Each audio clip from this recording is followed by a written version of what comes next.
ఉత్తరాంధ్ర ప్రజా పార్టీ ఆధ్వర్యంలో నిర్వహించిన ఉత్తరాంధ్ర ఆత్మగౌరవ యాత్ర విశాఖలో ముగిసింది.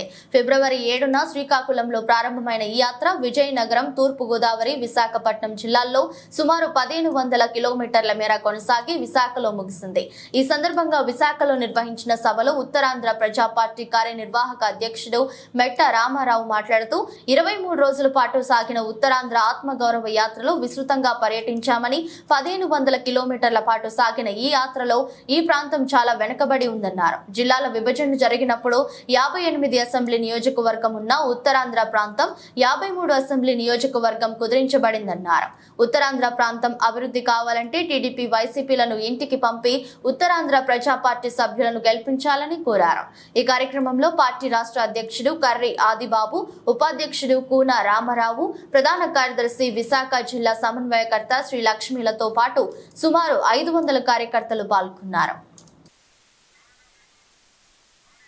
పార్టీ అధికారంలో ఉన్నప్పుడు మీ ఆంధ్రాన్ని సర్వనాశనం చేశారు. ఉత్తరాంధ్ర ఈరోజు ఉత్తరాంధ్ర ఆత్మగౌరవ యాత్ర 23 రోజులు చేసి ఇవాళ విశాఖపట్నం చేరుకున్నాం. ఈ ఆత్మగౌరవ యాత్రలో తూర్పుగోదావరిలో విస్తృతంగా పర్యటించి విశాఖపట్నం, విజయనగరం, శ్రీకాకుళం జిల్లాల్లో విస్తృతంగా తిరిగాం 23 రోజులు. ఈ 1500 కిలోమీటర్ల యాత్రలో బోధపడింది ఏంటంటే ఈ ప్రాంతం చాలా వెనుకబడి ఉంది.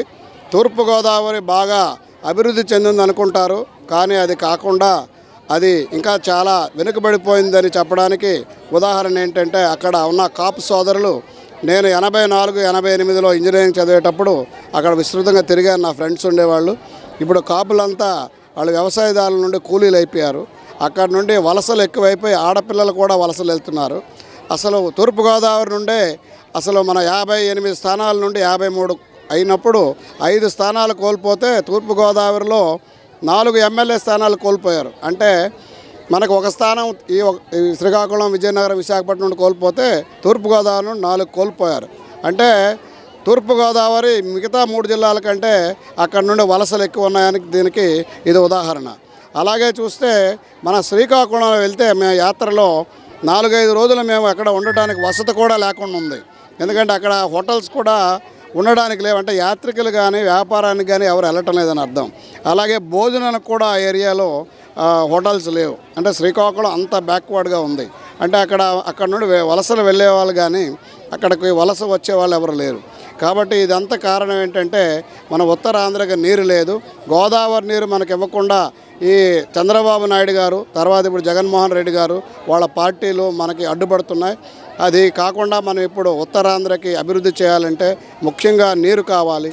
నీరు కావాలంటే నిధులు దానికి ఏర్పాటు చేయాలి. నిధులు ఏర్పాటు చేయాలంటే మనకు అధికారం ఉండాలి. ఇప్పుడున్న పరిస్థితుల్లో అది కుదరదు. కాబట్టి ఉత్తరాంధ్ర రాష్ట్రం మాకు కావాలి. మనకి ఈ 53 ఎమ్మెల్యే స్థానాలతో ఉత్తరాంధ్ర రాష్ట్రం వస్తే మనం చక్కగా 1,00,000 కోట్ల బడ్జెట్ ఉంటుంది, 2 కోట్ల జనాభా ఉంటారు, మరి 450 కిలోమీటర్ల తీరరేఖ ఉంటుంది, 520 కిలోమీటర్ల తూర్పు కనుమలు ఉన్నాయి, కష్టపడి ఉన్న జనాలు ఉన్నారు. కాబట్టి మనకి ఈ ప్రాంతం బాగా అభివృద్ధి చెందుతుంది. కాబట్టి అది కూడా ఈ ఆంధ్రప్రదేశ్లో ఇప్పుడున్న పరిస్థితులకి అనుకూలంగా ఉంటుంది. ఎందుకంటే విశాఖ రాజధానిగా అనుకుంటున్నారు చాలామంది ఇక్కడ ప్రజలు. విశాఖ రాజధానిగా ఉత్తరాంధ్ర విడిపోతే అక్కడ మిగతా ఆంధ్రప్రదేశ్కి అమరావతి రాజధానిగా ఉండొచ్చు. అక్కడ రైతులకు కూడా బాగా వాళ్ళకి న్యాయం జరుగుతుందని మేము భావిస్తున్నాం. ఇది విన్ విన్ సిచ్యువేషన్. కాబట్టి 2024 ఎన్నికల తర్వాత ఆంధ్రప్రదేశ్ రెండోసారి విభజన జరుగుతుంది. ఉత్తరాంధ్ర రాష్ట్రం మనం సాధిస్తాం. ఎలాగంటే ఉత్తరాంధ్రలో మేమంతా ఇప్పుడు చూస్తే అక్కడ ప్రజలందరూ కూడా మేము మాట్లాడేటప్పుడు వాళ్ళ మొహాల్లో కళ్ళల్లో కళ్ళు చూస్తే నిజమే ఇది మనకు అన్యాయం జరిగింది, మీరు ఇప్పుడు వచ్చారన్నట్టు చూసాము. మరి ఇప్పుడు మేము గట్టిగా ఈ 45 రోజుల్లో మనం బాగా విస్తృతంగా ప్రచారం చేసి ప్రజల హృదయాలను గెలుచుకొని 50 స్థానాల వరకు ఉత్తరాంధ్ర ప్రజా పార్టీ గెలవాలని ప్రయత్నం చేస్తాం. మరి అందులో మనం ఈ వచ్చే ప్రభుత్వంలో మనం సంకీర్ణ ప్రభుత్వానికి మనం సారథ్యం వహిస్తాం. చంద్రబాబు నాయుడు గారిని ముందు ఇంటికి పంపించి ఆ జగన్మోహన్ రెడ్డి గారు కూడా ఒకసారి ఛాన్స్ ఇచ్చారు. కాబట్టి ఇద్దరిని ఇంటికి పంపించి మనకు ఉత్తరాంధ్ర నుండి సీఎం అయ్యేటట్టు చూస్తాం. అది ఉత్తరాంధ్ర పార్టీ నుండి అవుతారా లేదా వేరే పార్టీలు అవుతారా అది తర్వాత విషయం. మొత్తానికి 2024 ఎన్నికల తర్వాత చంద్రబాబు గారు ఇంటికి వెళ్ళిపోవాలి, జగన్మోహన్ రెడ్డి రెస్ట్ తీసుకోవాలని మేము మా తాలూకు అభిమతం. ఉత్తరాంధ్రకి అదే విజయం, ఉత్తరాంధ్ర అభివృద్ధికి అదే సోపానం. Thank you. రాష్ట్ర కార్యనిర్వాహక అధ్యక్షులు మెట్ట రామారావు గారు పార్టీలోని నాయకులు, అనేక మంది కార్యకర్తలు వందలాది వేలాదిగా ఈ ఉత్తరాంధ్ర ప్రజా పార్టీ అధికారంలోకి రావాలని ఈ 23 రోజులు కూడా భారీ ఎత్తున మన 4 జిల్లాల్లో కూడా అనేక కష్టాలకి, సుఖాలకి, ఎండకి ఓర్చి ఈ యాత్రను జయప్రదం చేసిన మెట్టా రామారావు గారికి, అలాగే ఈ మిత్ర బృందం ఎవరైతే పనిచేశారో మీ అందరికీ కూడా పేరు పేరున ధన్యవాదాలు తెలియజేస్తా ఉన్నాం. ఉత్తరాంధ్ర ప్రజా పార్టీ కట్టడానికి గల కారణం 76 సంవత్సరాల నుంచి మన ఉత్తరాంధ్రాన్ని సర్వనాశనం చేసిన రాయలసీమ తెలుగుదేశం పార్టీ కమ్మ నాయకులు, రాయలసీమ వైసీపీ పార్టీ రెడ్డి నాయకుల చేతిలో ఉత్తరాంధ్ర సర్వనాశనం అయిపోయిన విషయాన్ని ప్రజలంతా గమనించవలసిందిగా కోరుతా ఉన్నాం. ఉత్తరాంధ్రాన్ని సర్వనాశనం చేశారు ఈ రాయలసీమ రెడ్డి చౌదరి పార్టీలు అని చెప్పి అనేక రోజులుగా, అనేక నెలలుగా, అనేక సంవత్సరాలుగా చెప్తా ఉన్నాం.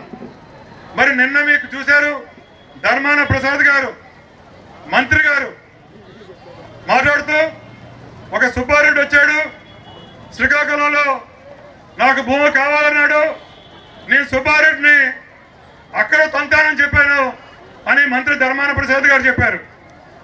ఏదైతే మనం చెప్తున్నామో మన ఉత్తరాంధ్ర భూముల్ని ఈ Rayalaseema Kamma Telugu Desam party, Rayalaseema Reddy, YCP party దోచుకు తినేస్తున్నారు.